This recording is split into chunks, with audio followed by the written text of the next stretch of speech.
Oke, kembali jumpa lagi dengan saya Edward Danurusung di channel Edu Artmat.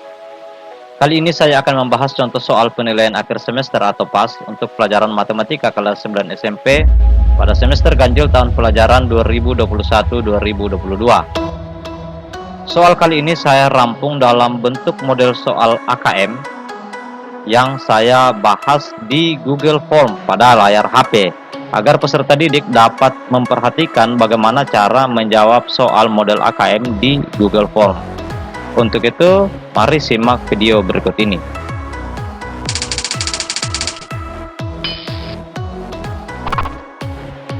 Untuk nomor 1 ada teks tentang perkembangbiakan bakteri. Jadi triknya adalah langsung lihat apa yang diminta oleh soal. Misalkan bakteri X, Y, dan Z telah memulai diri selama 1 jam, pilihlah banyak masing-masing bakteri selama 1 jam dalam notasi pangkat. Oke, kalau begitu kita kaji identifikasi bagaimana X, Y, dan Z ini memulai diri. Paragraf terakhir ya kita perhatikan, diketahui bakteri X memulai diri setiap 4 menit, bakteri X, ini bakteri Y ya, memulai diri setiap 6 menit, dan bakteri Z memulai diri setiap 10 menit. Oke, berarti bakteri X ini setiap 4 menit. Kemudian bakteri Y ini setiap 6 menit. Dan bakteri Z ini membelah diri setiap 10 menit sekali. Oke, dalam soal dikatakan bakteri X, Y, dan Z telah membelah diri selama 1 jam. Berarti ketiga-tiganya telah membelah diri selama 1 jam atau selama 60 menit. Nah, ini yang paling penting, mengubah dulu satuan jam ini ke satuan menit. Oke, kemudian kita akan pilih banyak masing-masing bakteri selama 1 jam yang dituliskan dalam notasi pangkat. Oke, jadi di atas ini sudah ada pilihan 2 pangkat 6, 2 pangkat 10, 2 pangkat 12, dan 2 pangkat 15. Kita perhatikan bakteri X, kita kaji. X ini telah membelah diri sebanyak 60 menit dibagi 4, berarti telah membelah diri sebanyak 15 kali. Nah, artinya dalam notasi pangkat, X itu banyaknya 2 pangkat 15. Ya, sesuai dengan berapa kali dia telah membelah diri. Kalau Y, nah, untuk angka 2 ini karena dia membelah biner ya, jadi dia membagi 2, selalu terbagi 2 setiap saat dia membagi. Jadi misalkan awalnya ada 1, kemudian dia terbagi menjadi 2 ya, jadi ini nanti hilang, bukan 3, cuma 2 ya. Ini pembelahan yang pertama. Pembelahan yang kedua, ini terbagi lagi ya. Oke, jadi yang di atas ini sudah hilang lagi, maka yang terhitung adalah ini. Jadi yang di atas itu 2 pangkat 0 sebelum membelah diri, kemudian 2 pangkat 1, 2, 2 pangkat 2, 4, dan seterusnya. Oke, kemudian untuk Y ini telah membelah diri selama 60 menit, berarti kita bagi 6, berarti ini 10 kali. Artinya Y ini sudah menjadi 2 pangkat 10 banyaknya ya. Kemudian untuk bakteri Z selama 60 menit, oke, dia membelah diri setiap 10 menit, berarti 6 kali. Artinya Z ini banyaknya adalah 2 pangkat 6. Oke, kita tinggal menjawab. Untuk bakteri X banyaknya sudah 2 pangkat 15. Untuk bakteri Y banyaknya itu 2 pangkat 10. Untuk bakteri Z itu banyaknya 2 pangkat 6. Oke, kita pindah ke soal berikutnya. Nomor 2 masih teks yang sama tentang perkembangbiakan bakteri. Kita melihat permintaan soal. Berdasarkan teks di atas, tentukanlah setiap pernyataan berikut benar atau salah. Oke, jadi di nomor 2 ini yang diketahui masih sama. Pernyataan pertama, jika banyak bakteri Z adalah 64 bakteri, maka bakteri Z sudah membelah diri sebanyak 6 kali. Oke, kita uji. Ya, di sini Z sudah 64. 64 ini kita bikin dalam notasi pangkat. Kita akan bawa dalam notasi pangkat 2 pangkat berapa. Nah, pangkatnya ini adalah banyak kalinya ia membelah diri. Oke, saya nyatakan 64 dalam notasi pangkat. Saya buat saja seperti ini, 8 kali 8. Ini opsional caranya ya. Bisa kita tulis 2 kali 2 kali 2 sampai berapa kali dia mendapat 64. Nah, saya pakai cara ini lebih mudah. 8 ini diketahui dia 2 pangkat 3. 8 juga 2 pangkat 3. Berarti 2 pangkat ini 3 ditambah 3 menjadi 2 pangkat 6. Oke. Berarti memang set telah membelah diri sebanyak 6 kali. Jadi pernyataan pertama ini benar. Pernyataan kedua, jika bakteri X membelah diri selama 60 menit, maka banyaknya bakteri X adalah 2 pangkat 60. Oke, ini salah ya. Ya, tadi di nomor 1 kita ketahui bahwa kalau 60 menit bakteri X itu banyaknya adalah 2 pangkat 15. Jadi bukan sesuai dengan berapa menitnya. Jadi pernyataan kedua salah. Pernyataan yang ketiga, jika banyak bakteri set adalah 2 pangkat 6, maka bakteri set sudah membelah diri sebanyak 64 kali. Oke, ini salah ya. Seharusnya kalau dia 2 pangkat 6, dia banyaknya 64, bukan membelah diri sebanyak 64 kali. Oke, jika bakteri X, Y, dan Z membelah diri dalam jangka waktu yang sama, maka bakteri X adalah yang paling banyak. Ya, ini benar. Ya, tadi kita perhatikan di nomor 1 tadi bahwa ketika mereka sama-sama membelah diri selama 1 jam, maka yang paling banyak itu adalah bakteri X. Mengapa? Karena dia yang memiliki waktu paling sedikit untuk membelah diri, dia hanya 4 menit. Kemudian pernyataan yang kelima, jika bakteri Y sudah membelah diri sebanyak 3 kali, maka banyak bakteri Y adalah 8 bakteri. Oke, ini pernyataan ini benar juga ya. Nah, bakteri apapun itu sesuai dengan aturannya, bakteri Y kalau sudah membelah diri sebanyak 3 kali berarti dinyatakan dalam bentuk 2 pangkat 3. 2 pangkat 3 ini sama dengan 8, berarti banyaknya Y sudah 8 jika ia membelah diri sebanyak 3 kali. Oke, kita pindah ke bagian yang ketiga. Nyatakanlah ukuran panjang bakteri ke dalam satuan cm dengan bentuk baku atau notasi ilmiah. Oke, diketahui bahwa 1 mikrometer itu sama dengan 0,0001 cm. Oke, kita cari ukuran bakteri. Nah, ukuran bakteri itu yang tercetak merah, ukurannya 0,5 mikro sampai 5 mikrometer. Kemudian kita akan nyatakan dulu setiap batasan ukuran ini ke dalam satuan cm. Berarti 0,5 mikrometer itu sama dengan 0,5 kali ya 0,0001 ya. Berarti ini menjadi 0,00005 ya. Jadi komanya sudah 1, di sini sebelahnya ada 4 angka di belakang koma sehingga menjadi 0,00005.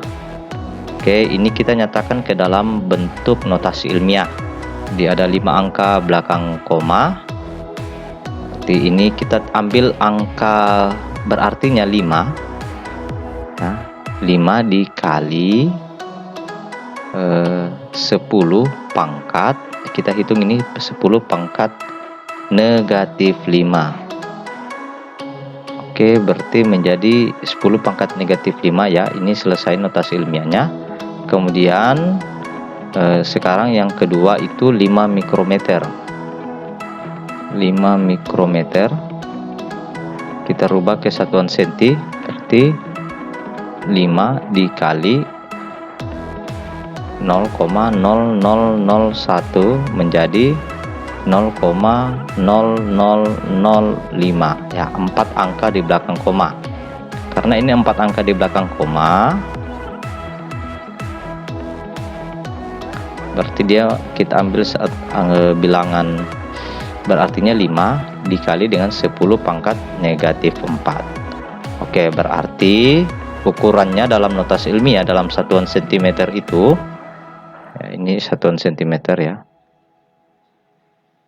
Berarti 5 kali 10 pangkat minus 5 cm sampai 5 kali 10 pangkat minus 4 cm.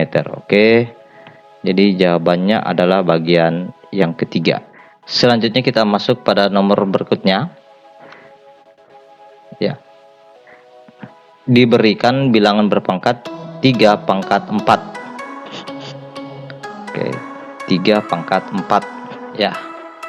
Tentukanlah setiap pernyataan berikut benar atau salah terkait 3 pangkat 4 ini dengan memberi tanda centang pada tempat yang disediakan. Oke. 3 pangkat 4 memiliki bilangan pangkat 4. Oke, ini benar ya. Jadi 4 ini adalah bilangan pangkat dan 3 ini adalah basis. Oke, kita basisnya itu 3, pangkatnya adalah 4.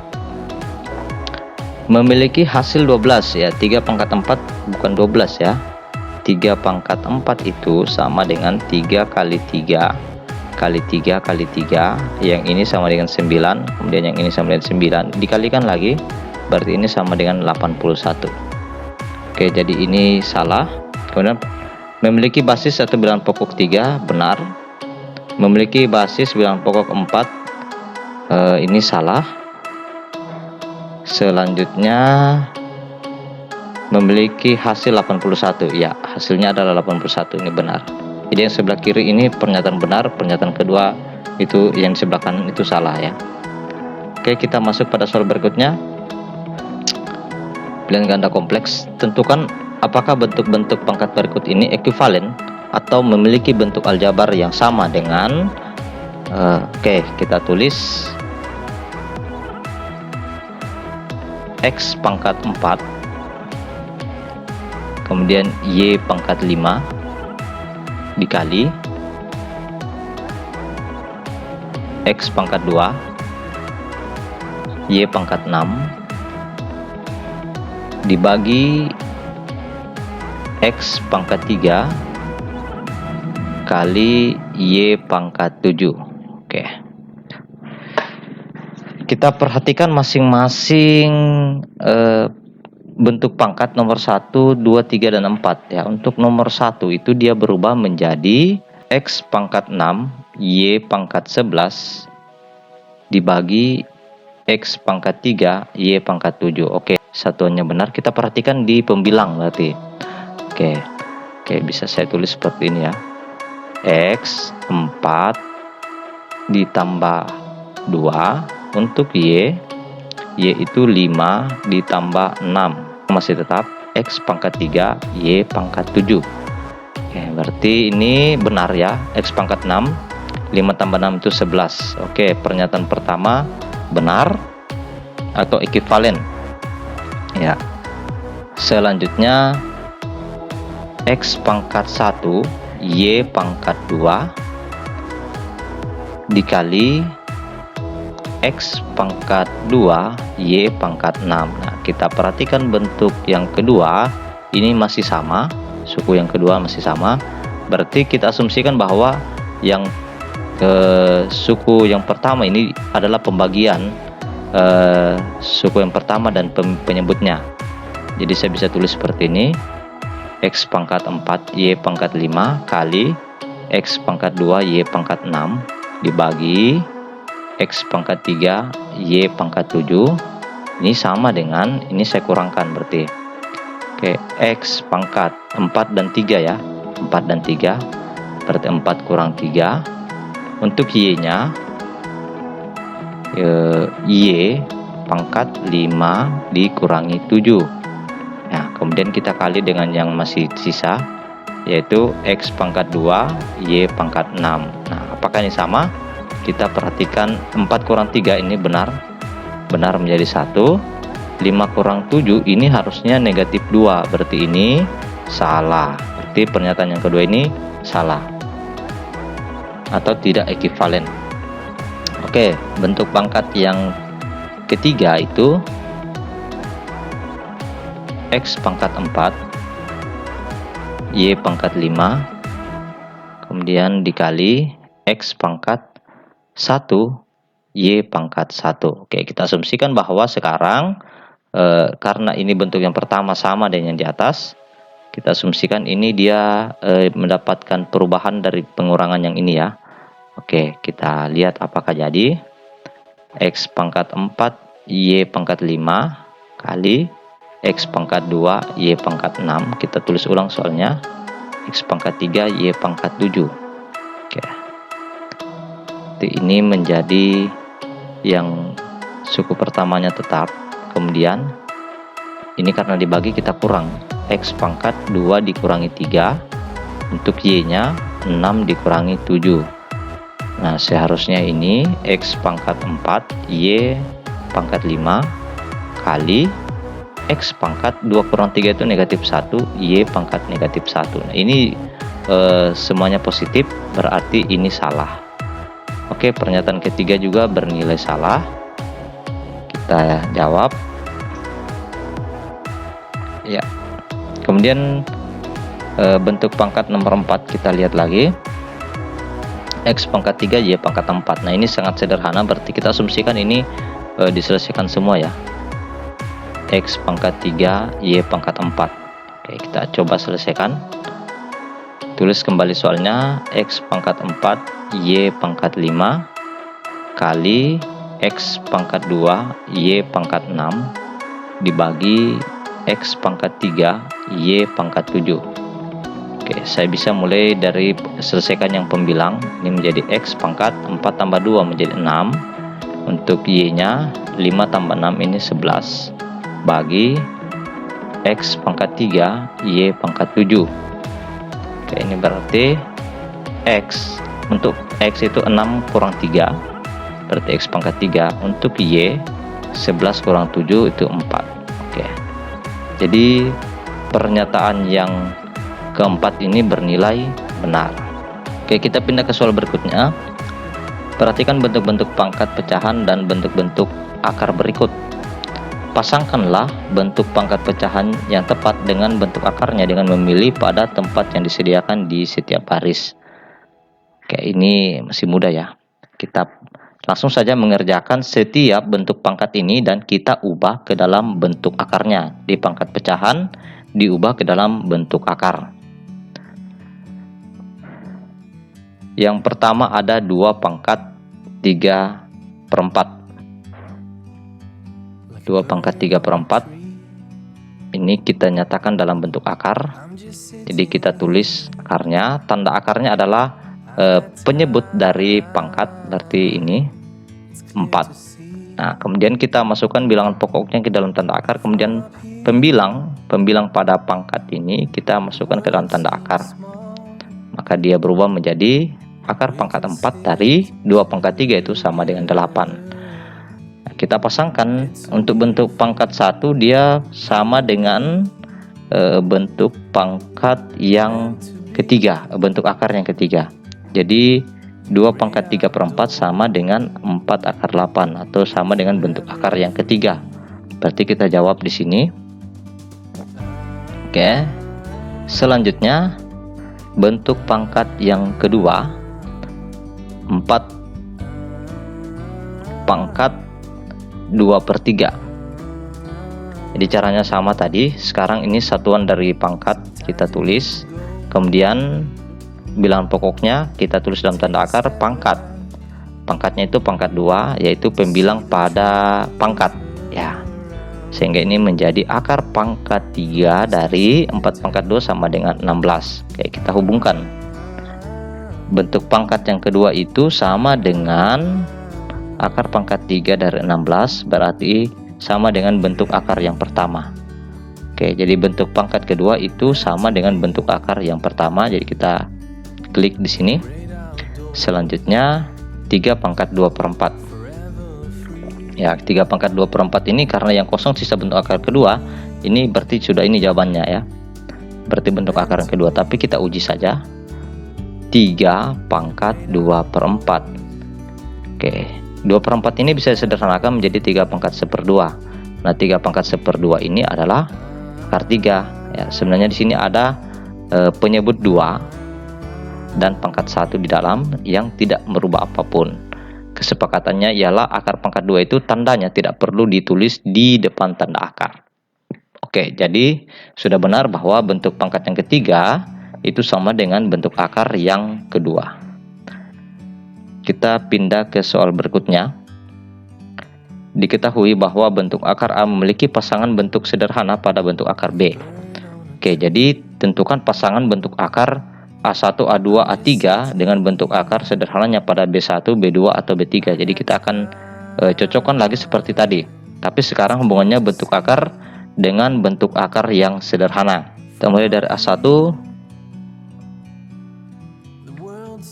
A1 itu adalah akar 27. Oke, kalau kita sederhanakan, kita rubah menjadi 9 kali 3. Akar 9 ini sama dengan 3.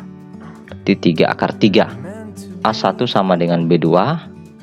Selanjutnya A2 itu sama dengan 2 akar 12. Oke, kita sederhanakan akar 12 menjadi 4 kali 3. Berarti 2 kali akar 4 sama dengan 2. Akar 3 nya tetap di dalam tanda akar.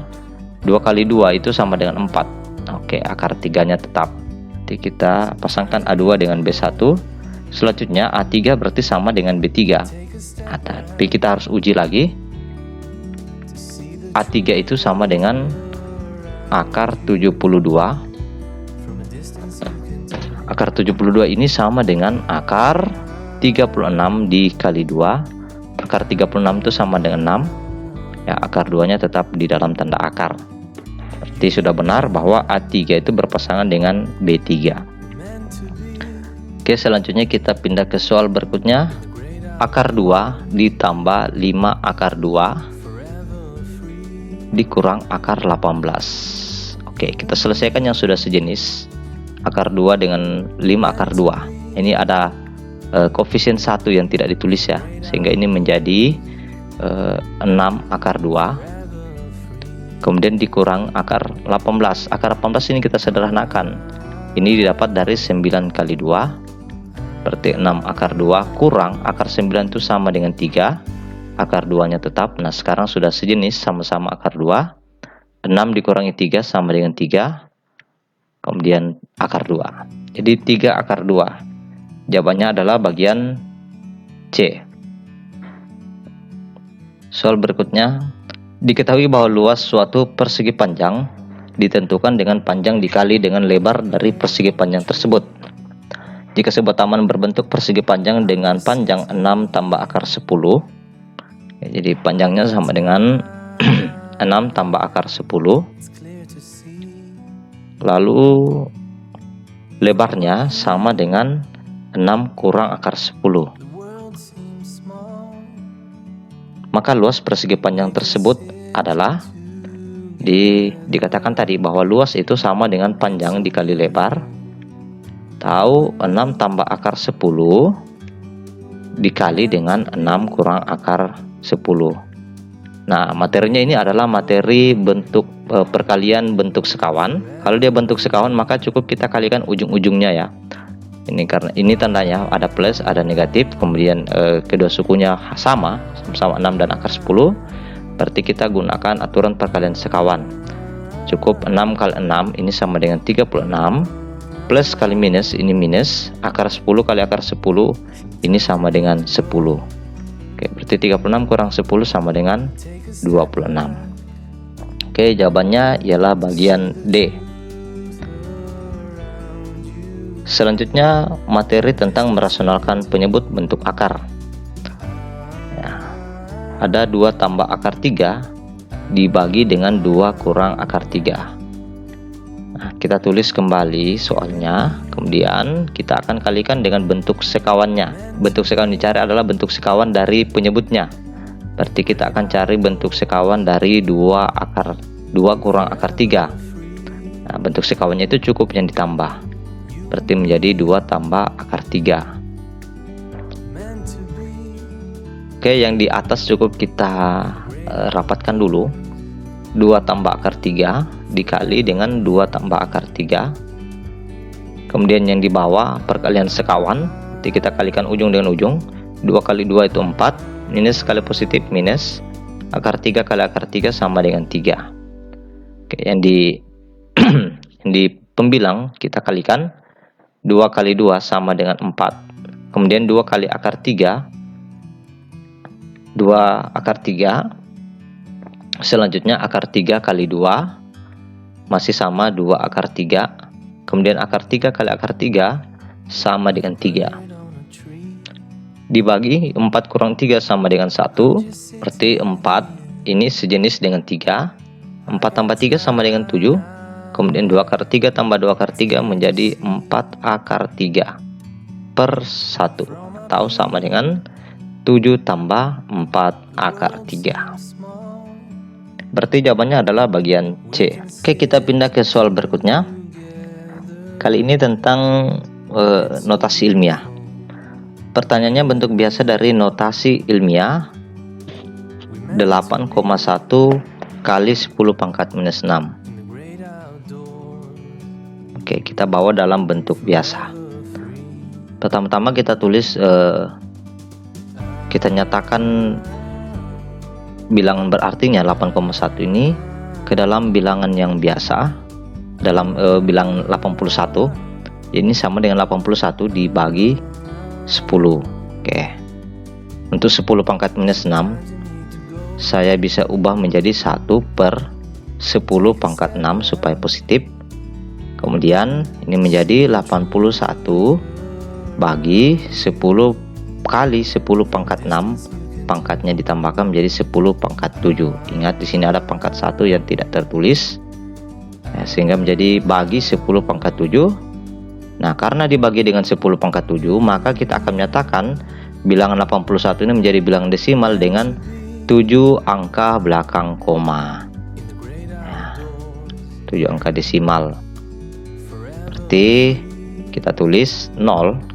Kita mulai menghitung 1, 2, 3, 4, 5 sampai 5. Kemudian kita tambahkan 2 angka berarti ini, yaitu 81. Jadi kita cari yang bentuk desimal 7 angka di belakang koma. Bagian A ini itu 1, 2, 3, 4, 5, 6 angka belakang koma. Berarti jawabannya adalah bagian B. Untuk bagian C dan D ini sudah tidak mungkin karena pangkat 10 itu pangkat negatif, ya. Jadi 10 pangkat negatif 6 tentu dia akan menjadi bilangan desimal.